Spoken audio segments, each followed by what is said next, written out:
दोस्तों, अगर आपने ये 5 बातें समझ ली, तो भाई बहन के रिश्ते कभी खराब नहीं होंगे। अक्सर हम सोचते हैं कि भाइयों की शादी के बाद ही घर का बंटवारा क्यों होता है। दोस्तों, ये कहानी हर व्यक्ति से जुड़ी हुई है। दोस्तों, भगवान कृष्ण ने इस कहानी के माध्यम से रिश्तों की गहराई को समझाया है। यदि आप भी अपने भाई बहन से बहुत प्यार करते हैं, तो इस कहानी को पूरा अवश्य सुने। एक बार की बात है, भगवान श्री कृष्ण से देवी सत्यभामा कहती हैं, हे स्वामी, आज मेरे मन में कुछ प्रश्न उठ रहे हैं। कृपया मेरे इन प्रश्नों का उत्तर देकर मेरे मन की जिज्ञासा को शांत कीजिए। तब भगवान श्री कृष्ण कहते हैं, हे देवी, आपके मन में जो भी प्रश्न उठ रहे हैं, उसे निसंकोच होकर पूछो। मेरा तुम्हारे हर प्रश्न का उत्तर देना पहला कर्तव्य है। फिर देवी कहती हैं, स्वामी, शादी के बाद भाइयों को बहनें बुरी क्यों लगने लगती हैं? बहनें तो घर की रौनक होती हैं। हर घर का बंटवारा भाइयों की शादी के बाद ही क्यों होता है? तब श्री कृष्ण कहते हैं, हे देवी, आज तुमने हर मनुष्य का कल्याण करने वाला बहुत ही अच्छा प्रश्न पूछा है। मैं तुम्हें इसका उत्तर एक छोटी सी कहानी के माध्यम से बताने वाला हूँ।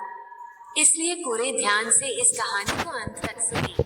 कृपया कहानी को आधा अधूरा न छोड़े। फिर देवी कहती हैं, स्वामी, मैं इस कहानी को पूरा जरूर सुनूंगी, क्योंकि मुझे आपके मुख से इस कहानी को सुनने का सौभाग्य प्राप्त हो रहा है। श्रोताओं, फिर भगवान कहानी को सुनाना प्रारंभ करते हैं। श्रोताओं, बहुत समय पहले की बात है। एक गोपाल नाम का किसान था, जो अपनी पत्नी और 3 बेटों के साथ एक नदी के किनारे रहता था। गोपाल के तीनों बेटों की शादी हो चुकी थी और पूरा परिवार एक साथ सुख शांति से जीवन व्यतीत कर रहा था। एक दिन गोपाल की पत्नी ने अपने बेटों से कहा, बेटा, ये जमीन और जंगल तुम्हारे पिता के कठिन परिश्रम का परिणाम है। जमीन की उपज और जंगल की लकड़ी बेचकर ही तुम्हारे पिता ने इतने सारे मवेशी खरीदे और इतना बड़ा घर बनाया, जिसमें हमारा सारा परिवार आराम से रह सकता है। श्रोताओं, उस समय गोपाल के तीनों बेटे एक टीले पर खड़े थे, जहां से धान के लहराते खेत दिखाई दे रहे थे। फसल कटाई के लिए तैयार थी और पके हुए धान की बालियां हवा में झूम रही थी। गोपाल, सबसे छोटा बेटा, जिसका नाम राम था, अपनी माँ से बोला, माँ, आप सही कह रही हो। मुझे पिताजी के साथ सुबह सुबह खेतों में जाना बहुत अच्छा लगता था। आज भी मुझे वह दिन याद है। गोपाल का सबसे छोटा बेटा राम अपने पिता की तरह खेती में रुचि रखता था। उसे खलिहान में काम करना बहुत पसंद था। राम को कड़ी मेहनत करनी पड़ती थी। उसे मजदूरों को संभालना, फसल की उपज को इकट्ठा करना और फिर उसके लिए सही खरीदार ढूंढना जैसे सभी कार्य करने पड़ते थे। गोपाल के 2 बड़े बेटे भी थे। सबसे बड़े बेटे का नाम आकाश था और उसने ज्योतिष का काम शुरू किया। फिर इस काम में उसे बहुत सफलता मिली और उसने काफी धन कमाया। दूसरे बेटे का नाम अनुज था, जिसने व्यापार में सफलता प्राप्त की और वह भी बहुत पैसे कमाने लगा। पूरे परिवार में खुशी का माहौल था और किसी को भी कोई कष्ट नहीं था।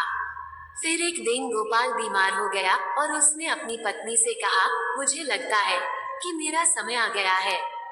मुझे एक वादा करो कि बच्चों के बीच कभी भी जमीन जायदाद का बंटवारा नहीं होगा। मैं चाहता हूँ कि हमारे तीनों बच्चे मिलजुल कर रहें और घर में कोई भी भेदभाव ना हो, क्योंकि जिस घर की एकता टूट जाती है, वह घर बिखर जाता है। फिर उसकी पत्नी ने वादा किया और गोपाल की मृत्यु हो गई। श्रोताओं, फिर समय बीतता गया और एक दिन गोपाल की पत्नी ने अपने तीनों बच्चों को बुलाया और उसने कहा, बेटों, मैं तुमसे एक वादा लेना चाहती हूँ। तुम्हारे पिता की अंतिम इच्छा थी कि तुम्हारे बीच कभी भी जमीन जायदाद का बंटवारा नहीं होगा। तुम तीनों भाई और तीनों बहुएं हमेशा मिलजुल कर जीवन यापन करोगे, क्योंकि जिस घर की एकता टूट जाती है, वह घर कभी भी उन्नत नहीं हो पाता है। श्रोताओं, फिर वह माँ की बात को सुनकर के तीनों बेटे कहने लगे, हाँ माँ, आप जैसा चाहती हो। पिताजी की जैसी इच्छा थी, हम उनकी इच्छा के विरुद्ध कभी नहीं जाएंगे और तीनों भाई हमेशा प्रेम से रहेंगे। श्रोताओं, फिर अपने बेटों की बात को सुनकर के माँ को बहुत ही खुशी हुई। वहीं जो सबसे बड़ा बेटा, जिसका नाम आकाश था, वह ज्योतिष में बहुत ज्यादा निपुण था, इसलिए आसपास के लोग उससे कई मामलों में राय लेने आते थे, तो प्रकाश का गुजारा बढ़िया तरीके से हो जाता था। वहीं दूसरे नंबर का बेटा, जिसका नाम अनुज था, वह भी एक बड़ा व्यापारी था। उसकी भी कमाई ठीक ठाक हो जाती थी। वही सबसे बड़ी मुश्किल ये थी कि गोपाल का जो सबसे छोटा बेटा था, जिसका नाम राम था, वो कड़ी मशक्कत करता था, बहुत मेहनत करता था। सुबह से लेकर शाम तक खेतों में लगा रहता था, फिर भी उतनी कमाई नहीं कर पाता था जितनी कमाई दोनों बड़े भाई करते थे। दोस्तों, फिर समय धीरे धीरे गुजरता गया। वहीं गोपाल के दो बड़े बेटे जो ठीक ठाक कमाई करते थे, वह अपने पिता को दिया हुआ वचन भूल जाते हैं और अपनी पत्नियों के साथ में ऐश और आराम का जीवन व्यतीत करने लगते हैं। वही जब किसान के दो बड़े बेटों की बहुएं ऐसो आराम का जीवन जीती हैं, और जो सबसे छोटा बेटा राम था, उसकी पत्नी घर पर ही कमाई करती रहती है। उसे घूमने के लिए नहीं मिलता, न ही उसे शौक करने के लिए मिलता। वही जब वह अपने बड़े जेठ और अपनी जेठानी को देखती है, तो उसका हृदय दुखी होता है कि हम तो पिता के वचनों का पालन आज भी कर रहे हैं, लेकिन हमारे बड़े दोनों जेठ और दोनों जेठानी ऐसो आराम का जीवन जी रहे हैं। दोस्तों, वही किसान का सबसे छोटा बेटा जो राम था, एक दिन उसकी पत्नी जब बहुत ज्यादा दुखी हो गई और जब शाम को राम घर वापस आया, तो उसे कहने लगी कि मेरे भाई की यहाँ से चिट्ठी आई है, उसने हमें अपने घर पर बुलाया है, हमारे आपके लिए न्योता भेजा है। कुछ दिनों पहले ही हमारे भाई ने अपना घर बनाया था, उसमें गृह प्रवेश होना है। वो ये चाहता है कि हम दोनों कुछ दिन के लिए उनके पास रहें। दोस्तों, वही अपनी पत्नी की बात को सुनकर के कहने लगा, देखो खेती में बहुत काम करना पड़ता है, मेरे पास में इतना समय नहीं है कि मैं तुम्हारे साथ में तुम्हारे मायके जा सकूं। यदि मैं तुम्हारे साथ तुम्हारे मायके चलूंगा तो खेती का काम खराब हो जाएगा, जिससे सब बर्बाद हो जाएगा। दोस्तों, फिर वह पत्नी तमतमाकर कहने लगी कि ठीक है, हम जीवन भर इसी घर में पड़े रहेंगे, हमारे मन की कोई इच्छा नहीं है। दोस्तों, वो पत्नी को गुस्से में देख करके कहने लगा, ठीक है, मैं ऐसा करता हूँ कि तुम्हारे जाने का इंतजाम कर देता हूँ, पर मैं नहीं जा पाऊंगा। दोस्तों, फिर उसकी पत्नी कहने लगी, यदि हम जाएंगे तो दोनों साथ जाएंगे, वरना कोई नहीं जाएगा। वही पत्नी की बात को सुनकर के राम कहने लगा, ठीक है, जैसी तुम्हारी मर्जी, जाना है तो जाओ, नहीं जाना है तो मत जाओ। दोस्तों, फिर किसान के सबसे छोटे बेटे की बहू अपने दोनों बड़े जेठ और जेठानी का नजारा देख करके पहले से ही चिड़ी हुई थी कि महीना भर आराम करते हैं और ऐसा आराम का जीवन वह सभी बिताते हैं।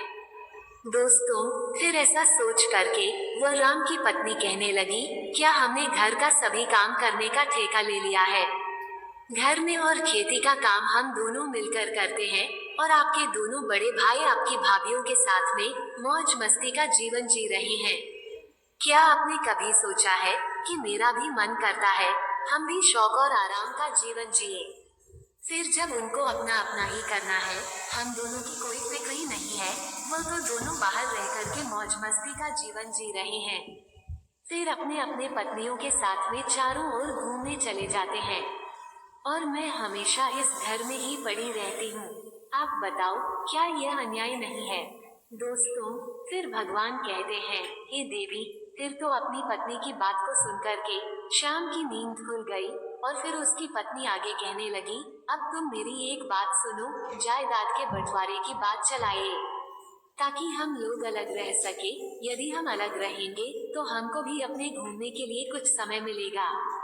दोस्तों, फिर इस प्रकार अपनी पत्नी की बात को सुनकर के राम को लगा कि उसकी पत्नी सही कह रही है। मेरा काम मेरे भाई के काम से ज्यादा महत्वपूर्ण है। मेरी ही वजह से वह दोनों इतने ठाक से और आराम से जीवन जीते हैं तथा मैं और मेरी पत्नी नौकरों की तरह इस घर में लगे रहते हैं। दोस्तों, फिर एक दिन जब सभी भाई घर में खाना खा रहे थे, तो सबसे छोटे लड़के ने अपनी माँ और भाइयों से कहा कि उसे जायदाद में उसका हिस्सा चाहिए। अब वो शामिल नहीं रहेगा। फिर वही अपने सबसे छोटे बेटे की बात को सुनकर के माँ को बड़ा झटका लगा और उसने कहा, तुम्हारे पिता चाहते थे कि तुम सब मिलजुल कर एक होकर रहो। दोस्तों, फिर वही सबसे छोटा बेटा कहने लगा, माँ मैं अब शामिल नहीं रह सकता हूँ। फिर तो दोनों भाइयों ने भी हामी भर दी और उन्होंने भी कहा, ठीक है, जायदाद का बंटवारा हो जाना चाहिए। वही जमीन जायदाद के सभी कागज जिनके आधार पर बंटवारा होना था, वही सब तैयार किए जाते हैं। वही बंटवारा होने से पहले गोपाल की पत्नी अपने तीनों बेटों से कहती है कि बंटवारा बाद में होगा, पहले हमारे घर की परंपरा है, कोई भी कार्य करने से पहले सबसे पहले भगवान जगन्नाथ के दर्शन अवश्य करने चाहिए। फिर अपनी माँ की बात को सुनकर के सभी बेटे तैयार हो जाते हैं और अपनी माँ की बात अगले दिन सभी बेटे अपनी पत्नियों और माँ के साथ में यात्रा पर निकल पड़ते हैं। दोस्तों, फिर मंदिर में दर्शन करने के बाद में जब सभी भाई वापस लौट रहे होते हैं, तो उनकी माँ ने कहा, बच्चों में बहुत थक गई हूँ और मुझे बहुत तेज भूख लग रही है। आप सभी भी भूखे होंगे और बहू को भी भूख लग रही होगी। चलो एक काम करते हैं, किसी ठीक से स्थान पर बैठ कर के कुछ खाना खा पी लेते हैं। दोस्तों, फिर गांव के बाहर ही एक पुराना मंदिर था और पास में ही खाने की दुकान थी। वहीं जब सभी परिवार खाना खाने की तैयारी करने में लगा, तो माँ ने कहा, बेटा हम लोग खाना खाने के लिए तो जा रहे हैं, मगर रुपए की थैली जो थी